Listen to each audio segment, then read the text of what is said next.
हाय दोस्तों, अस्सलाम वालेकुम। कैसे आप लोग? मेरा नाम नबील है। ये आज हमारा संडे Q&A है जिसमें आपके पूछे हुए क्वेश्चंस के आंसर मैं देने की कोशिश करता हूं। अगर किसी का क्वेश्चन छूट जाता है then I am really sorry for that, लेकिन उससे ज्यादा मैं कुछ कर नहीं सकता। जितना हो सके उतने ज्यादा लोगों के क्वेश्चंस यहाँ पे लेके आने की कोशिश करता हूँ। और Q&A बहुत लंबा हो जाता है, इसलिए जितने क्वेश्चन है उनको ही ठीक से मैं एक्सप्लेन कर दूं और आप तक वो मैसेज पहुंच जाए, तो यही जो है मेरे ऐसा लगता है कि मेरे लिए जो है बहुत बड़ा टास्क है और एक काफी बड़ी बात है हमारे चैनल के लिए कि हम आपसे जो है इस Q&A के जरिए से कनेक्ट हो सकते हैं। यहाँ पे आपको एक वायरलेस चार्जर जैसा कोई डॉग दिख रहा होगा, इसको मैं फिलहाल टेस्ट कर रहा हूँ और ये जो कंपनी है जिसका मैं भी नाम नहीं लेना चाहता, लेकिन इनके प्रोडक्ट्स को जो है मैं टेस्ट कर रहा हूँ और अगर अच्छा लगा तो मैं इससे रिलेटेड वीडियो भी बनाऊंगा। तो पहले बता देता हूँ क्योंकि आप लोग पूछेंगे कि कौन सा रखा हुआ है यहाँ पे। तो ये जो है ये मैक्स सेफ भी है इसके अंदर, और वॉच का चार्जर भी है और एयरपॉड्स का चार्जर भी है। तो इसके बारे में आगे जब वीडियो बनेगी तब आप लोग देख लेना, और जब वीडियो बनेगी तो समझ जाना कि कुछ अच्छी बात इसके अंदर जरूर होगी। पहला क्वेश्चन लेते हैं। यहाँ पे पहला क्वेश्चन पूछा है सुलेमान ने। ये बोलते हैं कि मैं ब्लॉगिंग करता हूँ, आईफोन 12 है मेरे पास। अभी कौन सा आईफोन लेना चाहिए? कोई भी आईफोन ले सकता हूँ। और ये जो मेरा आईफोन है इसकी बैटरी हेल्थ 88% हो गई है, तो बैटरी रिप्लेस करनी पड़ेगी क्या? बैटरी भी रिप्लेस करने की जरूरत नहीं, 88% बैटरी भी बहुत होती है, कोई इशू नहीं है उसके अंदर। 75 के आसपास जाती है तब आप रिप्लेसमेंट का सोच सकते हो, या फिर अगर आप सेटिस्फाइड नहीं हो बैटरी लाइफ से। तो रही बात व्लॉगिंग के लिए कौन सा फोन यूज करना चाहिए, अगर आप व्लॉगिंग फ्रंट फेसिंग कैमरा से करते हो तो आईफोन 14 से नीचे वाला कोई भी फोन मत लेना, 13 प्रो भी मत लेना, क्योंकि फ्रंट फेसिंग कैमरा में ऑटो फोकस होने की वजह से आईफोन 14 की सीरीज जो है वो आपको बेटर क्वालिटी की वीडियो देगी फ्रंट फेसिंग कैमरा से, जहां पे आपके आईज के अतराफ जो फोकसिंग है वो बेटर काम करेगी। ये मैंने एक्चुअल में टेस्ट किया है। लेकिन अगर आप रियर फेसिंग कैमरा से व्लॉगिंग करते हो तो फिर आप आईफोन 13 सीरीज के साथ भी जा सकते हो, आईफोन 14 सीरीज के साथ भी जा सकते हो। प्रो नॉन प्रो कोई भी काम करेगा और काफी अच्छे से काम करेगा, क्योंकि रियर फेसिंग कैमरा में क्वालिटी जो है आपको बेटर ही मिलेगी चाहे आप कोई भी आईफोन ले लो। तो यही है मेरी राय आपके लिए व्लॉगिंग से रिलेटेड। अगला क्वेश्चन है गाइस शिवम का। ये बोलते हैं कि मेरे आईफोन 12 मिनी के अंदर iOS 16.0.3 में एक प्रॉब्लम आ रहा था और अभी तो वो प्रॉब्लम ज्यादा बढ़ गया है कि मेरा जो आईफोन का माइक है, जब मैं स्पीकर पे बात करता हूं तो वो सही से काम नहीं करता, लेकिन जब मैं नॉर्मल कॉल्स करता हूं तब वो सही से काम करता है। देखो, स्पीकर के लिए और नॉर्मल कॉल्स के लिए अलग अलग माइक्रोफोन जो है आपके आईफोन में दिया हुआ है। आपकी जो फेस टाइम कॉल्स होती है, जो फ्रंट फेसिंग कैमरा से वीडियो कॉल्स करते हो, उसके लिए भी जो है अलग माइक्रोफोन दिया हुआ है। तो उसमें से कोई एक माइक खराब हुआ होगा, जिसकी वजह से आपका जब स्पीकर पे आप कॉल करते हो तो वो माइक काम नहीं करता है। इसलिए आप रेगुलर कॉल्स के अंदर जो कान पे लगा के ईयरपीस से आप बात करते हो उस टाइम पे सामने वाले को आपकी आवाज जाती है। तो एक बार आप जो है अपने फोन को चेक करवा लीजिए। अगला क्वेश्चन है गाइस फारूक का। ये बोलते हैं कि अलग अलग वेरिएंट्स जो रहते हैं सेम आईफोन के, मतलब स्टोरेज वेरिएंट्स, जैसे इनके पास 13 का 128 GB और इनके दोस्त के पास 256 GB है 13 का ही, तो इसमें अलग अलग सिस्टम डेटा क्यों उनको नजर आ रहा है, इसका क्या रीजन है? तो यहाँ पे मैं आपको बताना चाहता हूँ कि सिस्टम डेटा जो है वो है अदर्स वाला स्टोरेज। तो आपके आईफोन में जितने एप्लीकेशन होंगे, जितना आप आईफोन को यूज करेंगे, ये जो स्टोरेज है ये फ्लक्चुएट होते रहता है। ये टेम्पररी मेमोरी समझ लीजिए आप अपने आईफोन की, जिसके अंदर वो कुछ डेटा स्टोर करके रखता है, ताकि आप जो भी टास्क कर रहे थे, जो एप्लीकेशन यूज कर रहे थे, वो जब आप नेक्स्ट टाइम ओपन करें तो फट से खुल जाए, ना कि पूरी तरह से लोड हो, जिसकी वजह से आपकी बैटरी और डेटा जो है ज्यादा कंज्यूम होता है। तो यहाँ पे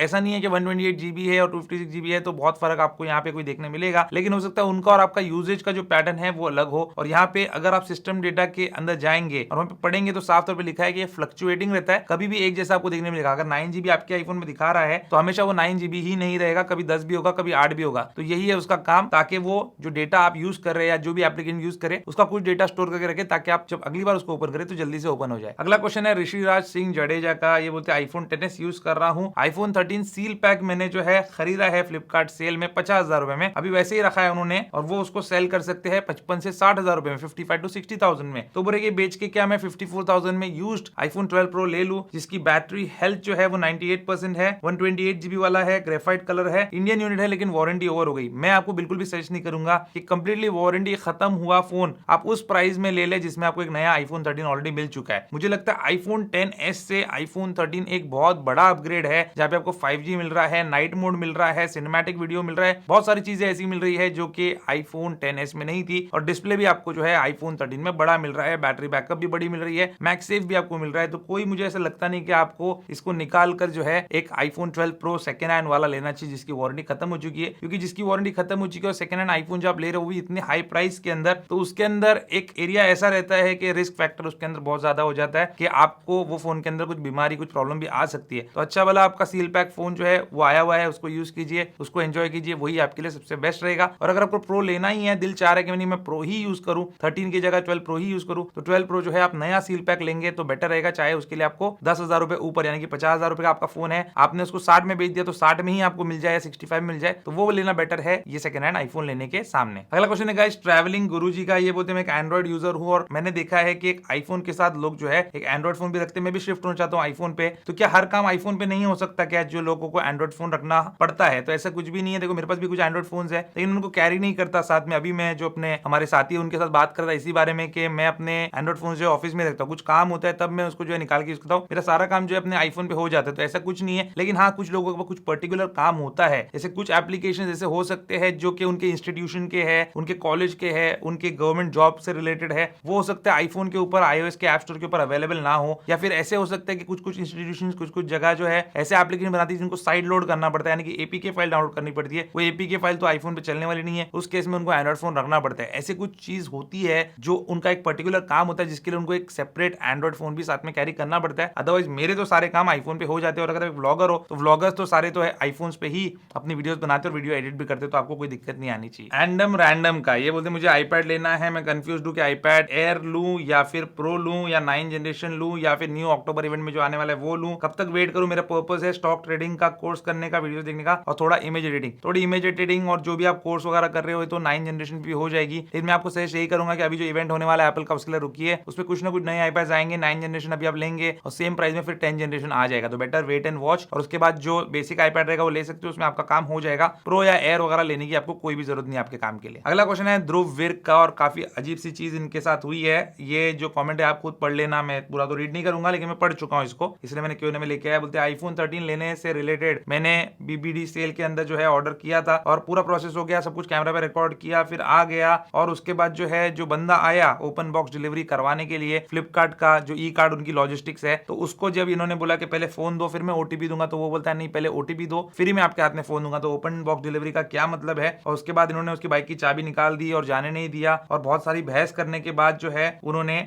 वो फोन को ओपन किया, फ्लिपकार्ट को कंप्लेंट भी की लेकिन कुछ हुआ नहीं। तो ये बहुत सारी जगहों पे ऐसा हो रहा है कि ओपन बॉक्स डिलीवरी, खास करके मेन सिटीज के अंदर नहीं, आउटस्कर्ट्स में थोड़ा जाएंगे तो ओपन बॉक्स डिलीवरी के अंदर कुरियर बॉयज जो होते हैं वो इस तरीके की बदतमीजी करते हैं कि आपको बोलते हैं कि पहले ओटीपी दो फिर हम जो है प्रोडक्ट आपको देंगे। लेकिन ओटीपी आपको तब देना होता है जब आपने आपका प्रोडक्ट खोलकर देख लिया और आप उससे सेटिस्फाई हो गए। और ये चीज इंडिया के अंदर हम कई जगहों पर देखते हैं, ना सिर्फ ये फ्लिपकार्ट से रिलेटेड। अगर किसी शोरूम में या किसी सर्विस सेंटर में आप जाते हो, वहां से कार आप अपनी सर्विस कराने जाते हो, तो पहले ही वो आपके सेटिस्फैक्टरी नोट पे साइन आपकी ले लेता है, कि बाद में बोलेगा आपको जो है टाइम वेस्ट होगा, तो मैं पहले ही साइन लेता हूं। आप पढ़ते नहीं, साइन कर देते हैं। उसमें लिखा रहता है कि मैंने अपनी गाड़ी जो है जो सर्विसिंग के लिए दिया था, मुझे सेटिस्फैक्शन है कि मुझे ये गाड़ी जो है सही से मिल गया। उसके बाद तो ठोक दे, आपकी गाड़ी बर्बाद कर दे, इंटीरियर्स गंदे कर दे, तो ये सारी चीजें होती है। इसलिए हमको बहुत ज्यादा केयरफुल रहना चाहिए। अब आप समझदार थे तो आपने वो चीज पढ़ ली कि भाई ओटीपी तब देना होता है जब हमारे फोन में हाथ में दे दिया जाए और हम उसको खोल के चेक कर ले। लेकिन जनरली पब्लिक जो है ओटीपी बोल देती है और उसके बाद उनकी जिम्मेदारी नहीं रहती, क्योंकि इसका मतलब ये है ओटीपी देने का कि आपने अपनी जो डिलीवरी है उसको एक्सेप्ट कर लिया। उसमें केला निकले या उसके अंदर आलू निकले, आप उसके मालिक है। 50-60 हजार रुपए का आपके हाथ में केला थमा के कुरियर बॉय जो है वो चला जाएगा। इसलिए कभी भी इस कमेंट से आपको ये चीज का ध्यान रखना चाहिए कि ये चीज जो है लेके आना था, मैंने सबके सामने बोल दिया। इनका जो प्रॉब्लम है इससे ज्यादा कुछ किया नहीं जा सकता, क्योंकि फ्लिपकार्ट, अमेजॉन, ये जितने भी ऑनलाइन रीसेलर्स है इनके हाथ ये सारी चीजें होती है। तो बी केयरफुल। और जब भी कोई भी काम करे, चाहे गाड़ी को सर्विस कराना हो, गाड़ी खरीदना हो, कोई प्रोडक्ट खरीदना हो, जब फीडबैक देते हो या फिर वो साइन करते हो तो सोच समझ के साइन किया करो। अगला क्वेश्चन है वन मैन 99 लाइव्स का, काफी इंटरेस्टिंग आप लोगों ने नाम रखे हुए। यहाँ पे